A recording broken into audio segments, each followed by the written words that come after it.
Литературный чеченский язык сложился в 20 веке на основе плоскостного диалекта. Письменность на чеченском языке до 1925 года существовала на арабской основе. В 1925-1938 на латинской, с 1938 на основе русской графики с использованием одного дополнительного знака, а также некоторых диграфов и триграфов. Состав диграфов в чеченском алфавите сходен с алфавитами дагестанских языков, однако их значения часто другие. С 1991 года предпринимаются попытки вернуться к латинской графике. Первое монографическое описание чеченского создано в 1860-е годы Петром Усларом. Впоследствии значительный вклад в изучение чеченского языка внесли Яковлев, Мальцагов, Мациев, Дашириев и другие исследователи. Сегодня мы расскажем об одном из них – лингвисте, кавказоведе Юнусе Дашириеве. Он родился в августе 1918 года в селе Ачхой-Мартан. Окончил Московский государственный университет. В 1946 году Юнус Дашириев с успехом защитил кандидатскую диссертацию. Еще будучи студентом, он начал собирать материал для будущих научных трудов, связанных с кавказоведением. Юнус создавал свои научные труды на базе колоссального языкового материала, полученного им во время полевых и теоретических исследований нахские языки и дагестанские языки групп иберийско-кавказские языки.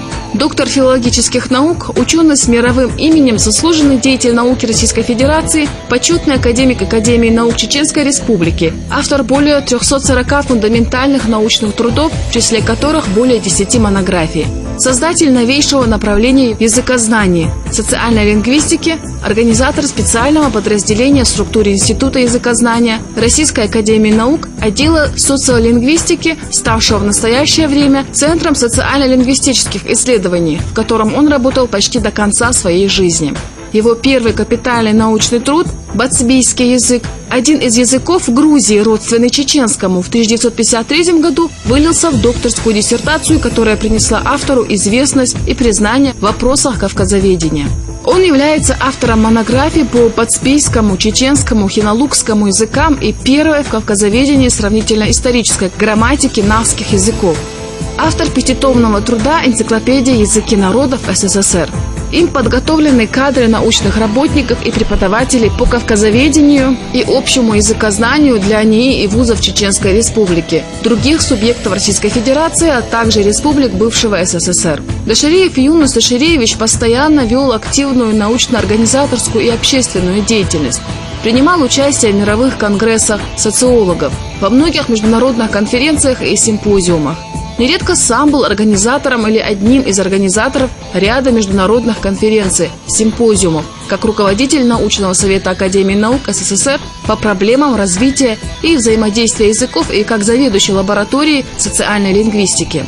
На монографии Юнуса Дашириева опубликована рецензия в центральных научных изданиях стран СНГ, зарубежной научной печати. Некоторые научные труды автора изданы на 20 и более языках – английском, французском, немецком, испанском, хинди и другие. Юнус Дашириевич был удостоен премии Арнольда Чикабава Республики Грузии. Он был человеком высокого гражданского долга. Его верность и любовь как к его большой родине России, так и к малой Чеченской Республике активно проявлялись в его общественно-политической деятельности в критические периоды их истории. Об этом он, как ветеран Великой Отечественной войны, награжденный многими наградами и медалями СССР, повествует в своей книге «Жизнь во мгле и борьбе». Это далеко не полный перечень достижений Юнуса Дашириева в науке. Научное наследие профессора Дашириева предстоит в полной мере систематизировать и осмыслить, но, несомненно, одно – Юнус Дашириевич был одним из ярких представителей отечественной науки, внесший огромный вклад в ее развитие.